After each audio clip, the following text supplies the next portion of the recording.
અમદાવાદમાં માનસિક બીમારીથી પીડાતા બાળકોએ અનોખા દેવડા બનાવ્યા અને બાળકો દ્વારા બનાવવામાં આવેલા દેવડા સુરતની નવી સિવિલ હોસ્પિટલના સફાઈ કર્મીઓના ભેટમાં અપાઈ હતી। 100 જેટલા સફાઈ કર્મીઓને આ ભેટ આપવામાં આવી હતી।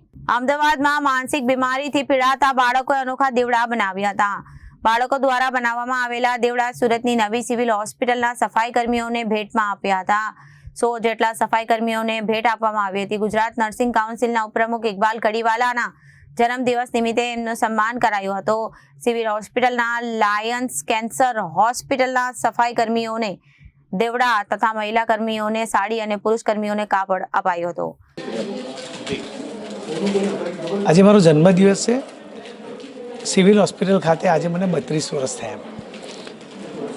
ઘણા લોકો પોતાનો જન્મદિવસ અહીં ઉજવવા આવે છે। મેં સ્પેશિયલી કેન્સર લાયન્સ સેન્ટર છે જેમાં જે લોકો એટલા બધા પીડિત લોકોની સેવા સફાઈ કર્મચારીઓ ભાઈઓ અને બહેનો કરે છે, એટલે મેં મારો જન્મદિવસ આ લોકો સાથે કે જે લોકો ખૂબ દુઃખમાં આવે, કેન્સરનું નામ સાંભળતા લોકો ભડકે, એનો પરિવાર દૂર ભાગે, એવા લોકોની સાથે મારો જન્મદિવસ ઉજવ્યો છે। ખાસ કરીને જે દિવાળીનો તહેવાર આવી રહ્યો છે ત્યારે આ દીપ પોતાના ઘરમાં પ્રજ્વલિત કરી અને તે દિવાળી મનાવે।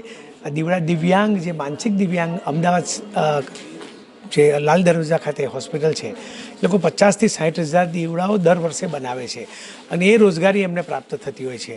તો એ માનસિક દર્દીઓ, આજે માનસિક દિવસ પણ છે, એમનું દર્દીઓનું મનોબળ મજબૂત થાય અને એમને રોજગારી પણ મળે।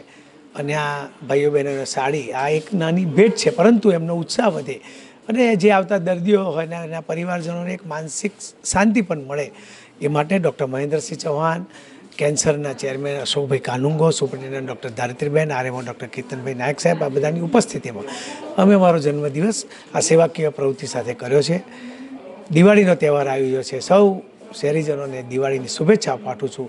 દરેક સુખી રહે, સમૃદ્ધ રહે, તંદુરસ્ત રહે અને ભારત વિશ્વગુરુ બને, એ જ ભગવાનને પ્રાર્થના। આભાર। ભારત માતા કી જય, વંદે માતરમ। Bureau report, Janadesh news.